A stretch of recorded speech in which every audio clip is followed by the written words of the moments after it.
It's what you hearing. It's what you hearing. Listen. It's what you hearing. Listen. It's what you hearing. Listen. X gon' give it to you. Wait for you to get it on your own. X gon' deliver to you. Knock, knock. Open up the door. It's real. Hey everybody. Welcome to the Fantasy Football X Factor podcast. I'm your host, Bobby LaMarco. Today we're diving into week one. Today I'll be talking a little bit about the defensive coaching changes, off-season moves, some key injuries that will be impacting week one. I also will be touching on a little bit later my sits for the week, guys that I don't think have good matchups. And also I'll be touching on week one, who starts off hot. So just some key guys I noticed, some trends from my review of the last few years, who are fast starts and who you guys might be able to scoop up, play, stream in week one. All right, let's dive right into it, guys. Lions versus the Jets. So first off, Matt Patricia comes in as the head coach. Typically, the one thing I want to say is that Bill Belichick's DCs have struggled as head coaches. Eric Mangini, Romeo Crennel are the most notable. But a lot of these defenses tend to bend, not break, meaning that they'll let up the yards and then they will lock up in the red zone. So that being said, this defense is somewhere you want to target. They lost some key guys in the middle. They lost their starting linebacker, Whitehead, and Halohi Nada also from last year. They're both big time in the run game. I think this is good news for Bilal Powell and Isaiah Crowell. The big problem is who's who. I don't know who's going to be starting, and that's tough to really say. So I think for the matchups for moving forward, you want to target the Lions in the run game. I think, Crowell could have some success on the ground too. So they lost some key pieces. And then in the secondary, we have Darius Slay going to probably, and Diggs, these guys are going to probably shut down Enunwa and Anderson. And I think throughout the year, that's going to be their strengths. They're going to have Diggs in the slot, Slay on the outside to shadow people. And I think that really you're going to want to attack this team through tight ends and running backs in the passing game. So right now today, obviously Crowell's listed as the starter now ahead of Powell. So you know what? It's just tough to really say who you want to start there. But I would try to avoid that backfield completely. But just remember moving forward, this is a team you want to target through tight ends and running back. On the flip side, New York Jets, they lost Demario Davis, which is huge because he was actually one of the top 10 in run and against the pass last year for the Jets. And Muhammad Wilkerson as well. So they lost him in the middle. They brought in Avery Williamson from the Titans. Traymon Johnson has also come in the offseason as well. So what they did last year is they used Maurice Claiborne as their shadow corner. And Claiborne did okay in the beginning of the year, but he was outmatched when he came down to shadowing the legit number ones. Traymon Johnson will take over that role. I think this Jets defense is going to be much more improved this year. So I think that, Traymon Johnson's a big upgrade for them as the primary number one. I think that's going to be interesting who he goes. I'd probably be on Marvin Jones most of the day. And that means that Buster Screen, that matchup in the middle, Tate has the best matchup of these guys. But the big news really here is the loss of Demario Davis in the middle. The Jets are going to be atrocious at covering running backs out of the backfield. Avery Williamson, who he replaces, just as good as he was in the run game, but he's not as good as covering running backs. So that being said, guys, I noticed something, a couple trends I'll talk about a little bit later, but the Detroit Lions are one of the fastest starters in the NFL. I'm big on Stafford this week. I even though with the addition of Jermaine Johnson on the outside, I think that Theo Riddick is going to have a big game. Theo Riddick, believe it or not, over the last 3 seasons has had double-digit fantasy points in each of week ones the last 3 years. So he's on my radar as a great PPR flex play this week. I would definitely start him because, this Jets, linebacking core will not be able to keep up with Theo Riddick. I think he has a big game this week, so he's someone that's definitely on my radar. And then, finally, just kind of go over it too, is just they finished 26th in DVOA versus the running back. So they already were bad. Then they lost their best coverage linebacker. I'm rolling with Theo Riddick, guys. I think he's a great tournament play too as well. I don't think a lot of people will be on Theo Riddick. So next game we'll be talking about is the Bengals versus the Colts. So the big news is really Austin comes in from Detroit. One thing I did notice, these defenses, they are vulnerable to, mobile quarterbacks. So, this is something to look at in the future. When you're watching the Bengals defenses, that they play a lot of man coverage. So that means that, they'll have opportunities for mobile quarterbacks to run against the Bengals this year. They were below. So when Austin was the defensive coordinator in Detroit, these guys were pretty below average in pretty every aspect. But they typically struggle against tight ends especially. And like I talked about in my starts, the guy I really like to start is Jack Doyle. They struggle against tight ends already. Then they lose Vontez Burfict, and it's because of suspension. The only notable guy they brought in is Preston Brown from the Bills. He's not going to be able to keep up. I think Doyle's going to have a big game this week. He's a must start for me. I would start him over guys like Jordan Reed, for example. On the other side, the Colts are moving to a 4-3 under Matt Eberflus. He's the linebacker coach from the Cowboys. This is kind of a very similar to New England Patriots, guys. They don't bend. I mean, they bend, but they don't break. And they're stingy. And this is the thing I'll tell you right now. Everyone's all over Andy Dalton this week. I'm not. I'm off Andy Dalton because we don't know really what this new defense is going to look like under Matt Eberflus. This isn't the same 3-4. They're moving to a 4-3 from a 3-4. The personnel changed. There's a lot of young talent. So I think Eberflus is going to have a high-energy athletic defense, and they're not going to be the doormat they were in 2017. So I'm kind of off all those guys. And the Bengals, I think Andy Dalton's a fine streamer, but I'd rather have guys like Mariota, for example. All right, next game is the Ravens versus the Bills. So the Bills lost a couple guys. They lost Preston Brown, E.J. Gaines in the secondary, but this is a run funnel defense. They got decimated by the run last year. Alex Collins, everybody's over Alex Collins, guys. He's a great play. They're good against the pass. So I think that there's not really many notable changes because they have the same coaching staff in place. Kyle Williams is going to play, so that's good news for their run D. But Alex Collins is a fire-up must start. On the Ravens side, this is pretty quick. Jimmy Smith is suspended, which is a big upgrade for Kelvin Benjamin's matchup because, Jimmy Smith is a bigger corner. He's actually he's their number one. So him being out is good news for Kelvin Benjamin. He's got better matchups now on the outside. So he kind of fits into that wide receiver 3 in a bad matchup. I think he was more of a 4, but with Jimmy Smith out, he's probably in that wide receiver 3 category. The next up, guys, is Saints versus the Bucks. The Saints they had some key additions, guys. They got Demario Davis from the Jets, which is good news for he's good against the run and the pass. Patrick Robertson, the slot corner from the Eagles, they brought him in as well to shore up the middle with Marcus Lattimore on the outside and Ken Cauley on the other. And then they brought in Kurt Coleman in the secondary as well at safety. This Saints defense is fantastic. They're a great play this week. They're not going to have that many weaknesses, especially against the pass. They pretty much have playmakers at all levels of the field now. I think they're probably one of the better defenses in football. The Bucks, I'll tell you right now, this is a bad game for the Bucks, obviously, because you have the Saints. But they did a lot of movement. They got some good guys up front. So they brought in Vinny Curry from the Eagles, Beau Allen, and Jason Pierre-Paul as well from the Giants. So they brought in a lot of talent up front. This team is actually going to be pretty decent. I think they're actually going to be able to stop the run, and they're going to be able to stop and run the football pretty well this year because they brought in Ryan Jensen, too, on the offensive side, who's one of the best centers in football.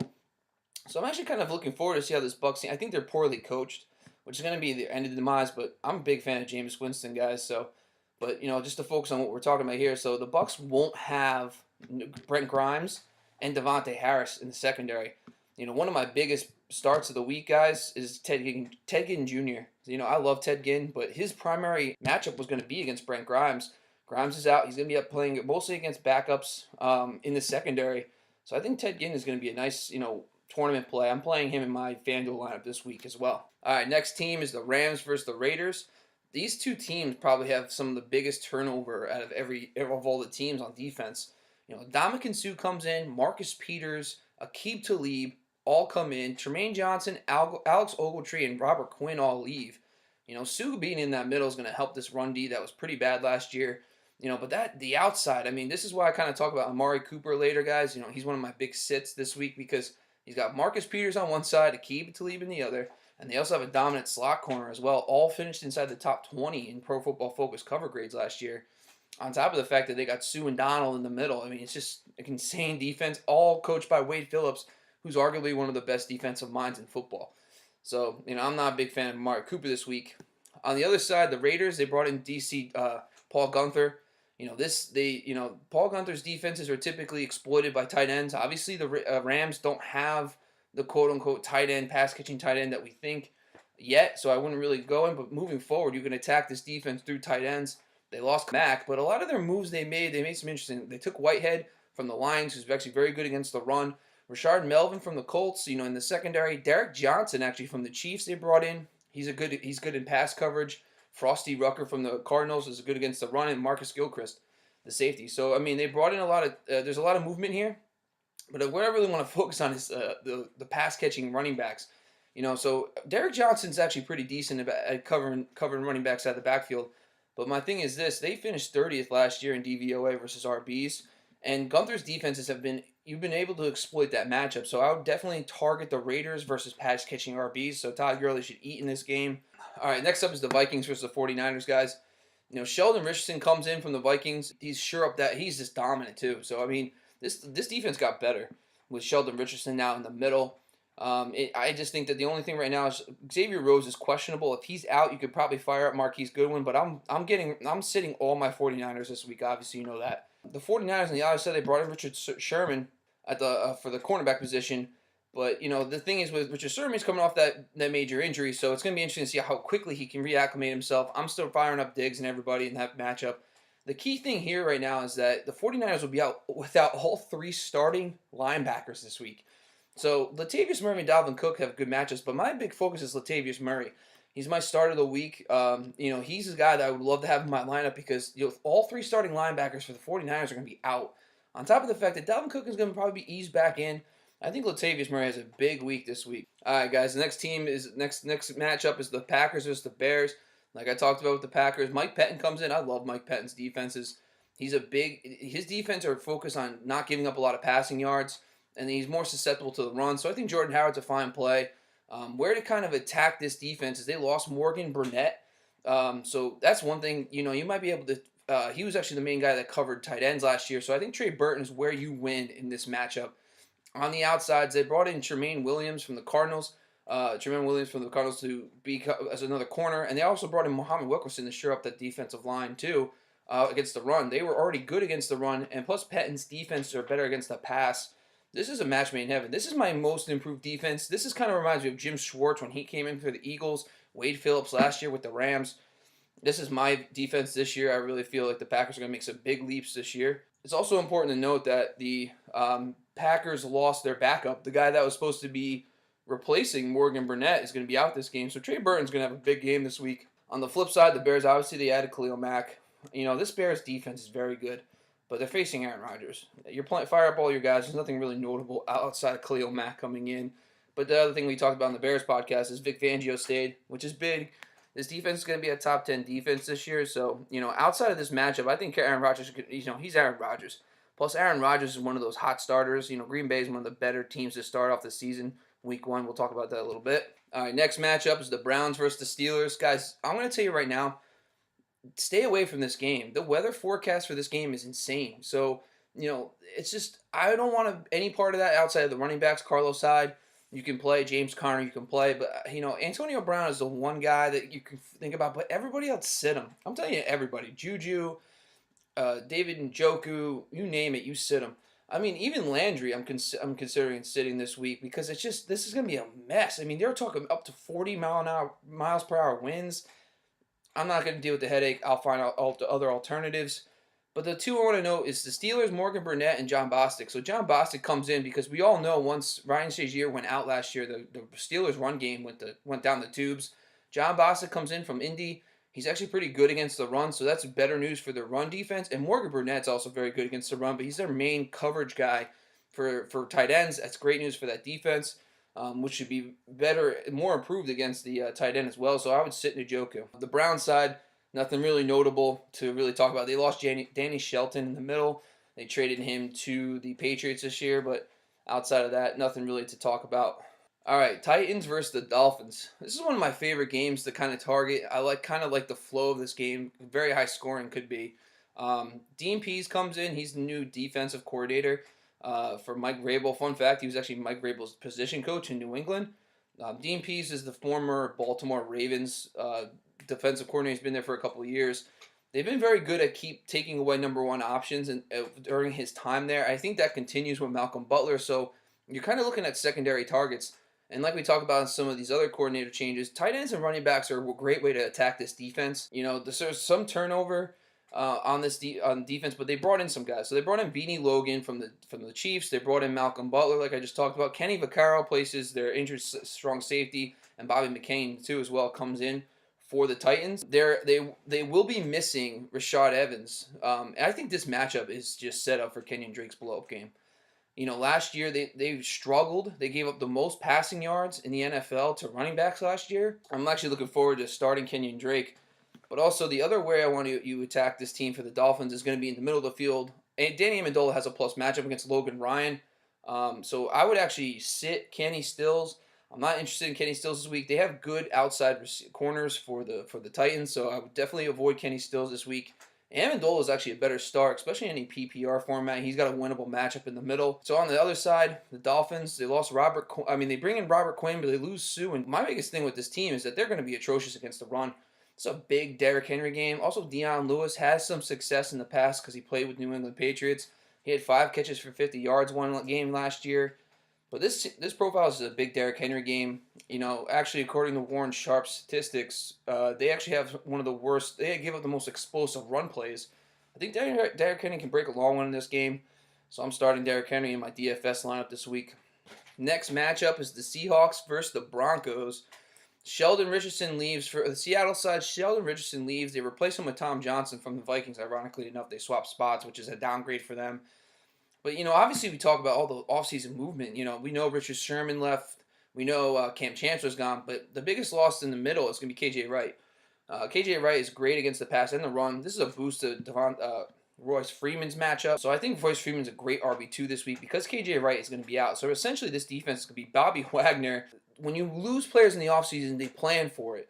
But losing KJ Wright is bigger because they actually plan on having KJ Wright and then he gets hurt.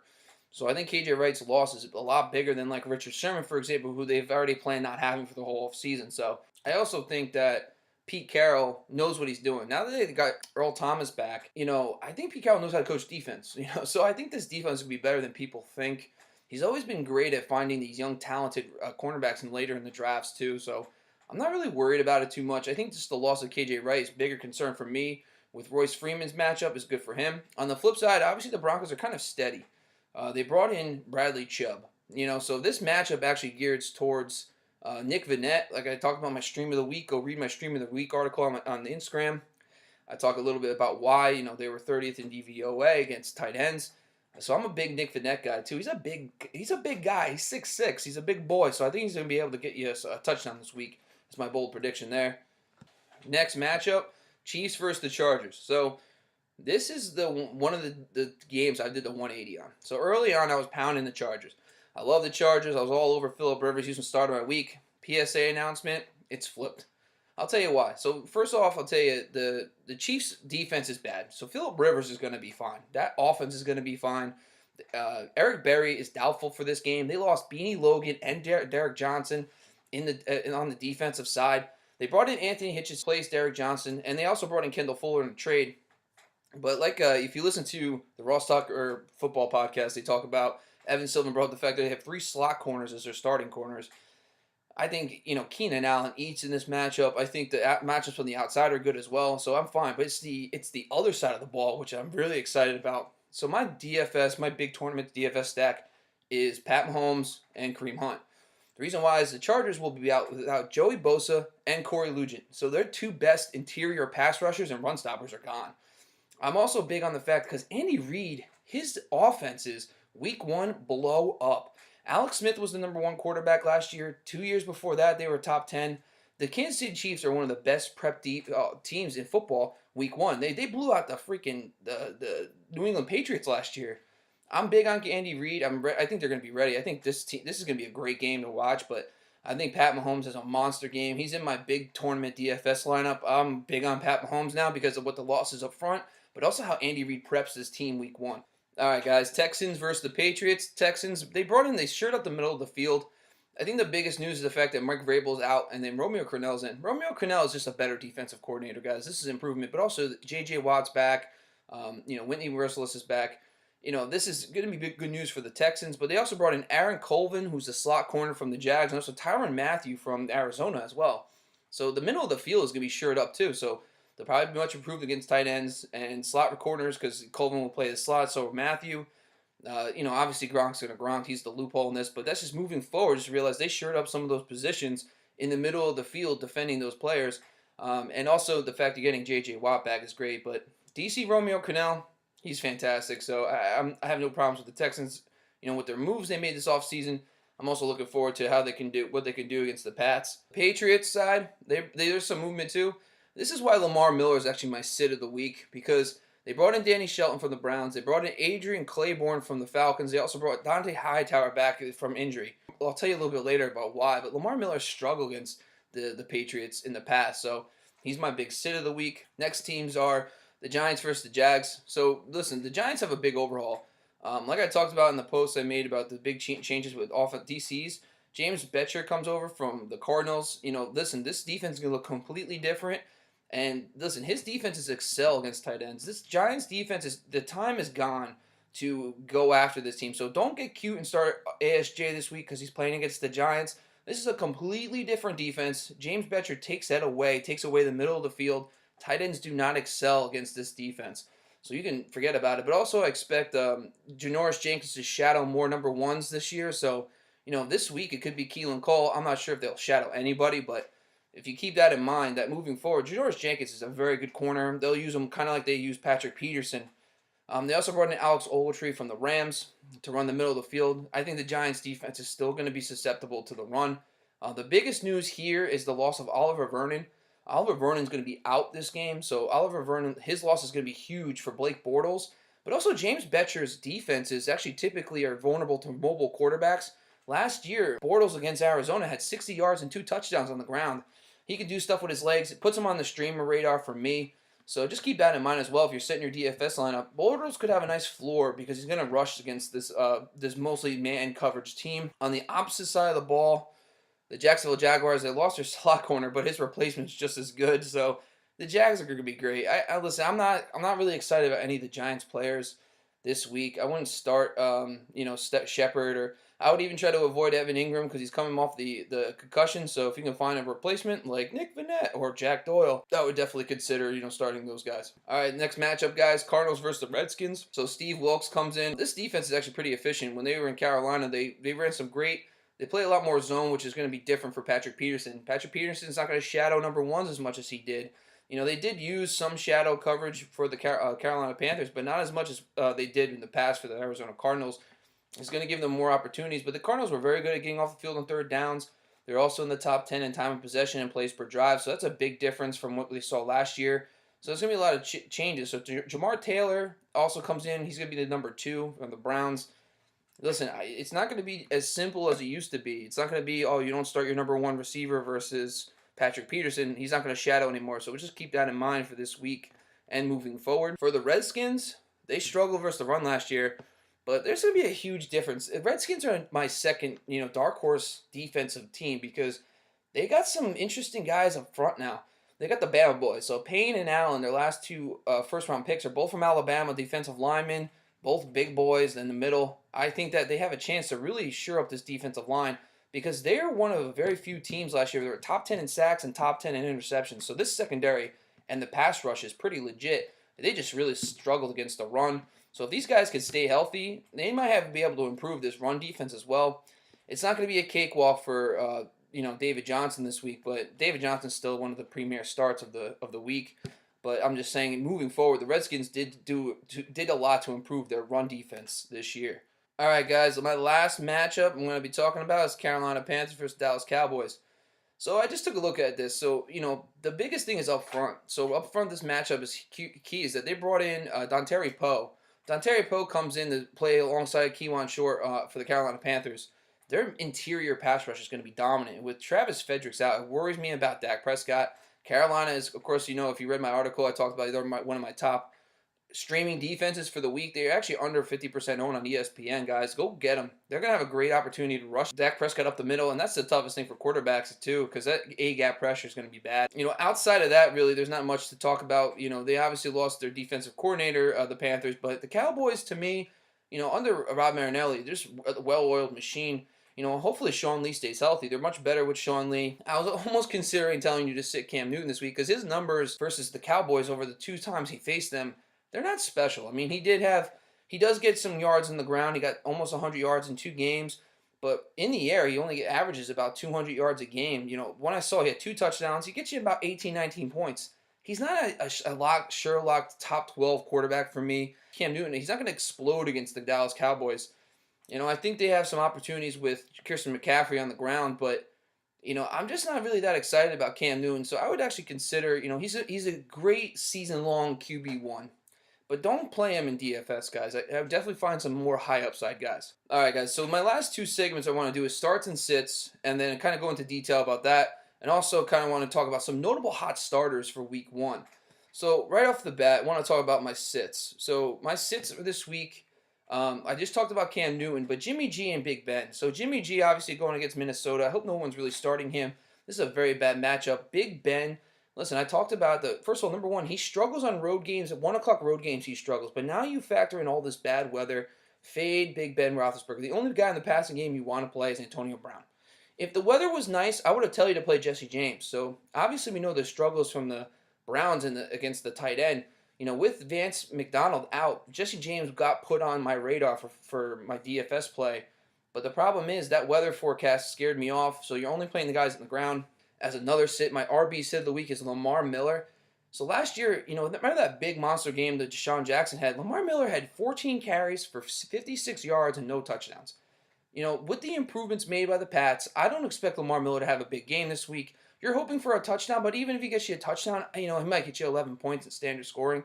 I'm not really interested in Lamar Miller this week. My wide receiver sit is Amari Cooper. Like I told you, so against Wade Phillips, we got a good decent sample size. So Wade Phillips used to be the defensive coordinator for the Denver Broncos. Now he's with the Rams. So this week we know kind of Wade Phillips' defense. Amari Cooper has never gone over 50 yards in a game versus a Wade Phillips defense. Now you add in the fact that they brought in Aqib Talib, they brought in Marcus Peters, and also they have Seth Roberts playing primarily in the slot, and their other slot corner is really good too. So I don't really see the upside in Amari Cooper. He's a big time sit for me. And I would definitely look to other places for a wide receiver this week. My sits also for the tight end are David Njoku, ASJ, and Jordan Reed. David Njoku is mostly because of the fact that the weather forecast for that game is terrible, but also that Morgan Burnett has been brought in to cover tight ends for Pittsburgh. He's off my radar. I already talked about ASJ. The Giants' defense isn't the same anymore. Don't get cute and play ASJ. He's off the radar. But Jordan Reed's the one I want to talk about here. So first off, Jordan Reed has been playing in practice. We haven't seen him in games. My biggest takeaway for him, though, is the fact that the defense is run by Steve Wilks. Carolina last year, they've been very good against tight ends, and you're going to see that continue for when they transition to this defense in Arizona. But also, I think he's still going to be kind of splitting time with Vernon Davis the first week. They're warming him up. I'm just going to I'd rather play somebody else over Jordan Reed, like a Jack Doyle, for example. Especially in DFS, I would stay away from Reed. All right, guys, my starts of the week. So I talked a little bit about Phillip Rivers, but like I said, Phillip Rivers is fine. That defense is in shambles. Eric Berry's going to be out. Pat Mahomes, I'm back on Pat Mahomes, guys. For me, Pat Mahomes to me is a high upside DFS tournament play. But my main two guys for this week that are starts are Mariota. Please go read my article. I went into very big detail about Mariota and why I like him so much, but he's got a lot of success against the Dolphins. 2 years ago, he had 4 total touchdowns in that game, but he also had rushing touchdown versus them as well. I think that Mariota is able to make plays with his legs. The Dolphins' defense is very vulnerable to running quarterbacks. We've seen that over the past few years. I like Mariota's floor because of his rushing ability, and the same thing goes with Blake Bortles. So now Blake Bortles, for me, is actually interesting because the same thing happened last year when he faced against Arizona's defensive coordinator, Betcher, now he's with the Giants. I think he has an opportunity to make some plays with his legs, but also with the loss of Oliver Vernon takes a lot away from the Giants and the pass rushing ability they have. Obviously the loss of Marquise Lee is big, but I think Blake Bortles is going to make some plays. I'd rather have Mariota as my stream of the week. Rivers and Mahomes and tournament plays, but Bortles is also on that radar. So my start, I'm basically what I want to tell you is I'm using Fantasy Pros rankings for week 1 to kind of gauge guys that are off the radar. So my big start for the week that's outside the top 24 running backs is Latavius Murray. So Latavius Murray to me is actually one of the bigger beneficiaries of what's going to happen in this game. First of all, game flow at home. They're home favorite, which means that they'll have time to run the ball in the fourth quarter. I don't expect Dalvin Cook to be that guy, especially coming off his injury. I expect Latavius Murray to take that role, but also I think that Murray's going to be the 1A in this game to ease Dalvin Cook back. So I think Latavius Murray is the number 1. But also the 3 starting linebackers for the 49ers are going to be out in this game. That's why he's my start of the week. The other guy is Ted Ginn, my wide receiver. Listen, I've been pounding the table for Ted Ginn all year. I think this is a huge game for him because like I said, the changes that the Bucs made up front are actually pretty good. So I think the running game is not going to be as successful with Mark Ingram out, but also with Vinny Curry there. Jason Pierre-Paul has been added to the line for the Bucs. But I expect with the loss of Brent Grimes on the outside, Ted Ginn's going to break a big game. And actually, Ted Ginn is in my starting lineup this week for my DFS tournament play. Next up, guys, is Jack Doyle and Nick Vannett at the tight end position. You know, I talked about them in detail on Instagram about the actual why they are my starts of the week. Jack Doyle's matchup, we touched on a little bit in the preview for that game. Obviously, the loss of Vontaze Burfict, but the defense as well has been very susceptible to tight ends, even with Austin's defenses in Detroit, but even Cincinnati's defenses last year. And then Nick Vannett as well. He's actually starting in one of my leagues because, you know, some 2 or 3 teams took 2 tight ends, made no sense, so I had to take Nick Vannett in the last round. So I'm starting him against the Broncos as well. So my last segment that I'm going to talk about right now, guys, is who starts off fast. So some of the notable guys that I want to tell you about is Matthew Stafford, Marcus Mariota, and the Kansas City Chiefs. You know, these guys, listen, Stafford has 20 or more fantasy points in 3 straight seasons in the game 1 weeks. Mariota has finished as a top 10 quarterback each of the last 3 seasons. And Andy Reid's quarterbacks week 1 are just prepared. So I think Pat Mahomes has a big week. 2 other ones, Andrew Luck had some big weeks, week 1s, and of course Green Bay, you know, with Aaron Rodgers. So I think when you're looking for fast starters, if you're setting your DFS lineups, Kansas City, Detroit, San Diego, Tennessee, and Green Bay are some of the notable ones, and Indianapolis. Indianapolis for me is a little more concerning because of the shoulder injury to Luck. So I think my top 5 are Kansas City, Detroit, San Diego, Tennessee, and Green Bay. So when you're setting your DFS lineups this week, guys, you know, target these teams. Target Kansas City. I did a stack with Pat Mahomes and Kareem Hunt. Detroit, I told you, Theo Riddick and Matthew Stafford's a great stack this week. San Diego, obviously Keenan Allen, Phillip Rivers. Melvin Gordon's in my lineup this week too. Tennessee, Mariota is my stream of the week. I love him. I love Derrick Henry as well in that. He's actually the guy I pair with Mariota. And Green Bay, of course, Aaron Rodgers is Aaron Rodgers. Discount, double check.